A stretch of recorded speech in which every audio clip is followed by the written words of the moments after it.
The carpet weaver's heart. In Isfahan in 1890, the air was a tapestry of scent.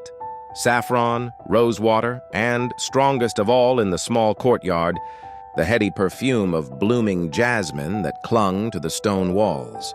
Here, beneath the shade of an orange tree, Nasreen sat at her loom, the low, steady clack-clack of the weaving comb marking the rhythm of her days. She worked with the finest silk, and each tiny, perfect knot she tied was, in itself, a silent prayer. Her carpets were famous. But the true rarity of the courtyard was the scholar, Reza.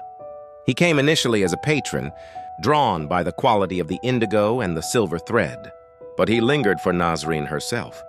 He would sit, cross-legged, holding a cup of sweet tea, listening not just to the click of the loom, but to her low musical voice spinning tales of ancient kings and wise women. He was drawn to the vast, intricate world she carried inside her mind, a world even richer than the detailed patterns she laid out on the silk. Their love was a secret held by the jasmine and the silk threads, a beautiful, impossible thing. Reza was destined for a life of law and high politics in the capital. Nasreen was merely the daughter of a master artisan. When Reza's family learned of his intentions to marry the weaver, the decree was swift and cold. The union was forbidden. He was too vital to their standing to be cast off, and they offered him a dreadful choice, Nasreen or his future. Reza, agonizing and bound by duty, visited the courtyard one last time.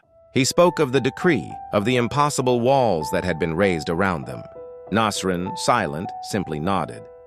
She did not weep.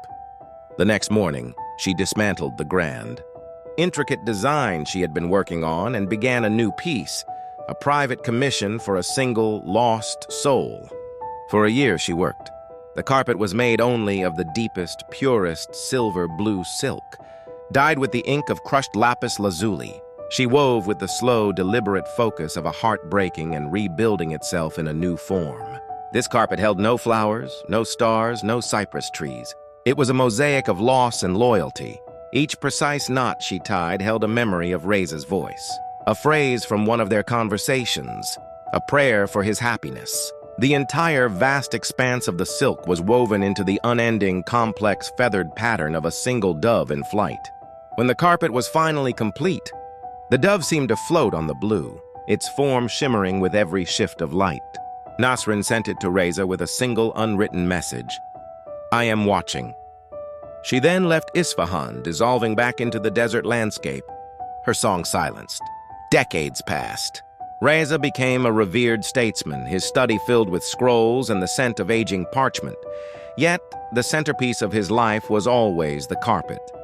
It hung high on the main wall, a vast stretch of endless blue. When visitors came, students, politicians, family, they were inevitably drawn to the shimmering textile. They praised the genius of the weaver, remarking on the unusual, breathtaking color. But they always stopped at the central figure. They would stand, silenced by the unsettling artistry of the dove. Its eyes, woven from the darkest thread Nasreen could find, seemed uncannily alive, catching the light and holding it fast.